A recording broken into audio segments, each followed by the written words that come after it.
Hello दोस्तों, आप सब कैसे हैं? अरमान मोटिवेशन में आप सबका स्वागत है। आज आपके लिए एक नई कहानी लेकर आया हूं, गुरु और शिष्य की प्रेरक कहानी। तो चलिए पहले कहानी सुनते हैं।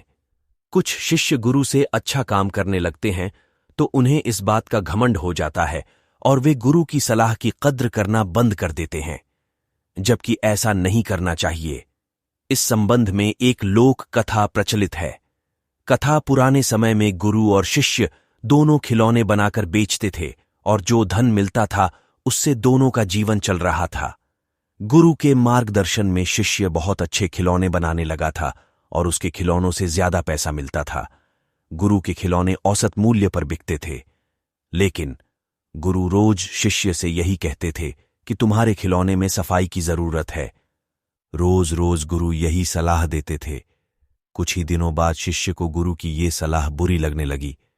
शिष्य सोचने लगा कि मेरे खिलौने तो गुरुजी के खिलौनों से अच्छी कीमत में बिकते हैं, शायद इस वजह से गुरुजी को जलन हो रही है, इसीलिए वे रोज मुझे ही सलाह दे रहे हैं। एक दिन गुरु की सलाह से तंग आकर शिष्य गुस्सा हो गया।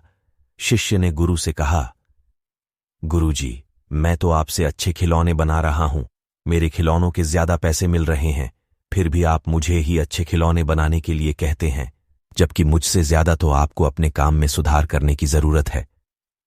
गुरु समझ गए कि शिष्य में घमंड आ गया है। उन्होंने शिष्य से धीमी वाणी में कहा, बेटा, जब मैं तुम्हारी उम्र का था तब मेरे खिलौने भी मेरे गुरु के खिलौनों से ज्यादा पैसों में बिकते थे। एक दिन मैंने भी तुम्हारी ही तरह मेरे गुरु से भी यही बातें कही थीं। उस दिन के बाद गुरु ने मुझे सलाह देना बंद कर दिया और मेरी कला में और ज्यादा निखार नहीं आ सका। मैं नहीं चाहता कि तुम्हारे साथ भी वही हो जो मेरे साथ हुआ था। गुरु ने शिष्य पर गुस्सा नहीं किया और धीमी आवाज में जो बातें कही वह शिष्य को बहुत अच्छी तरह समझ आ गई। उसने गुरु से क्षमा मांगी और अपनी कला को निखारने में लग गया। अगर किसी काम में परफेक्ट होना चाहते हैं तो गुरु की सलाह का पालन हमेशा करें। अगर काम थोड़ा बहुत अच्छा करने लगे हैं तो अपनी कला पे घमंड न करें, वरना कला का विकास नहीं हो पाएगा और व्यक्ति महान कलाकार नहीं बन पाएगा।